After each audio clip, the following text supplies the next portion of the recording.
Hey, Edgar's from Funneltopia here. A quick new update related to chat widgets.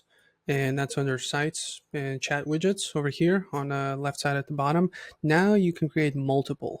And just kind of a cool thing. And you can create like different types, different styles, different functionality wise, right? You can create, when you create a new one, there's different ways to execute it, right? You can do like an AI chatbot. You can do some sort of a lead kind of contact information collection tool here. Then you can continue conversation through SMS. Obviously, you can do a similar thing on WhatsApp. So you can do different types of chat widgets at this point, and you can have like a list, and then you can, just basically it gives you that flexibility as opposed to before. So make sure to go check it out. Just kind of just keeping it short. Go check it out.